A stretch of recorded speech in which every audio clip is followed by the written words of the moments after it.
Bonjour et bienvenue pour une nouvelle vidéo. Aujourd'hui, on vous présente l'Adidas Terrex Speed Pro.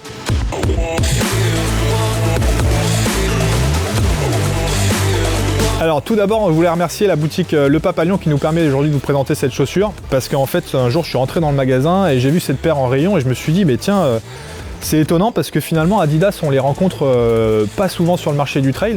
Et pour autant, ça reste quand même une marque qui est quand même aujourd'hui très connue dans le milieu de la basket et du sport en général.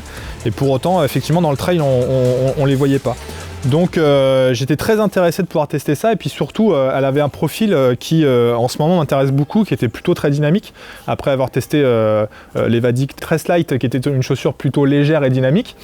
J'étais vraiment très intéressé de pouvoir comparer ça avec autre chose qu'une paire de Salomon Sense ou des choses comme ça.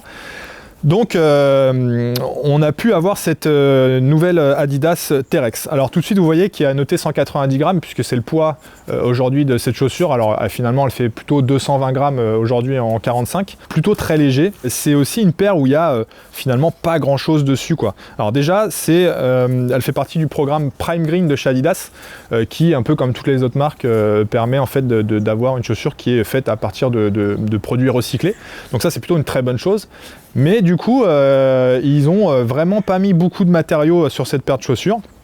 Et notamment, je ne sais pas si vous allez pouvoir le voir, mais on fera peut-être un zoom en plus dessus. À l'intérieur, finalement, vous n'avez pas de semelle de propreté, comme on appelle. Et j'étais très étonné en ouvrant la boîte. J'ai même d'ailleurs appelé le pape en leur disant, mais il manque les semelles dans la chaussure. Et en fait, non, ils ont simplement cousu à l'intérieur la semelle de propreté. C'est tout ce que vous retrouverez. Donc déjà, ça permet d'avoir une chaussure où il y a finalement un peu plus de gain de poids du fait de ne pas avoir de semelle. Et puis, toute l'empeigne du supérieur, là, toute la tige de la chaussure est composée de produits recyclés et en fait ça a un mesh dans un simili de plastique où finalement il n'y a pas beaucoup de protection mis à part ce pare-pierre devant. D'ailleurs vous voyez que c'est complètement transparent et qu'on aperçoit ma main à l'intérieur assez facilement. Donc effectivement ça inspire pas entre guillemets la confiance sur des terrains avec des pierriers ou piégeux parce que ça n'a pas l'air d'être très protégé.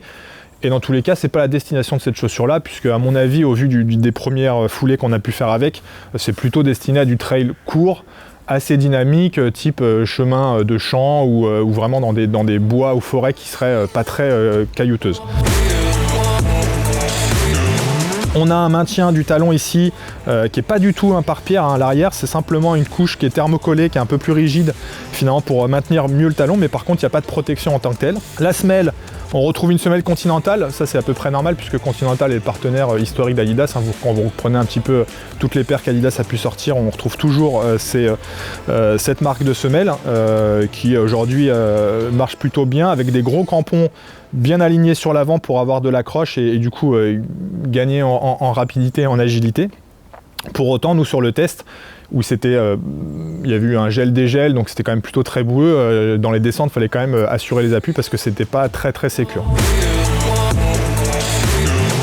Au niveau du drop, aujourd'hui on a une différence entre l'avant et l'arrière de 4 mm. Donc on a 16 mm à l'avant, 20 mm à l'arrière, ce qui nous apporte donc un drop de 4 mm, ce qui est à la norme des chaussures un peu rapides ces derniers temps.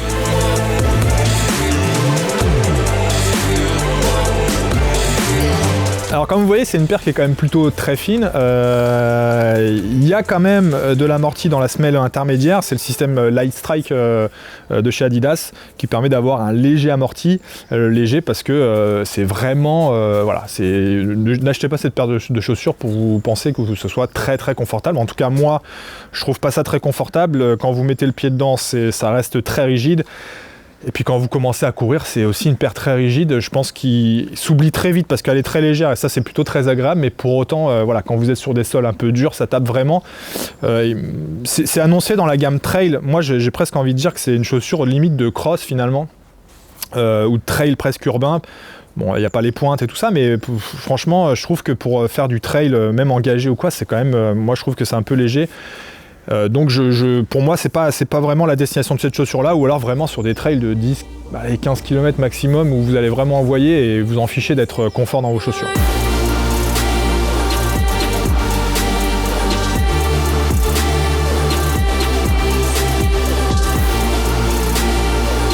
C'est une paire qui vaut aujourd'hui 150 €. On est l'hiver, donc c'est les soldes d'hiver en ce moment, donc elle doit certainement être un peu moins chère en ce moment. Mais en tout cas, voilà, c'est une paire qui sort normalement à 150 €. Bah, c'est le tarif aujourd'hui, hein, 150, 180 €.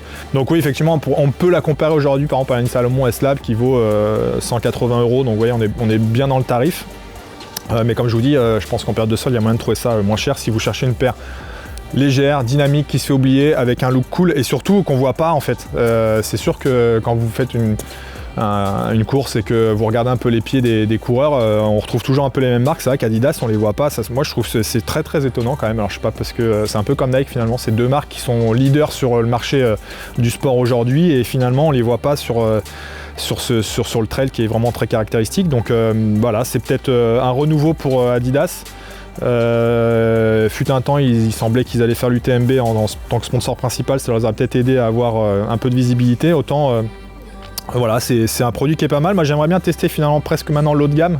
Je pense qu'ils doivent avoir des chaussures plus confort, vraiment typées trail pour aller pour de la longue distance et puis avoir un peu plus de confort pour vraiment tester s'ils sont compétents. En tout cas là, voilà, ils ont sorti une bonne chaussure pour courir vite. J'espère que ce nouveau test vous aura plu. Encore merci beaucoup au magasin Le Pape qui nous a permis de pouvoir faire ces tests. Et on espère pouvoir vous présenter d'autres modèles prochainement et ça arrive. Donc restez bien connectés. Un petit commentaire, abonnez-vous à la chaîne pour être au courant de tout ce qui va se passer par la suite. Et je vous dis à bientôt. Ciao!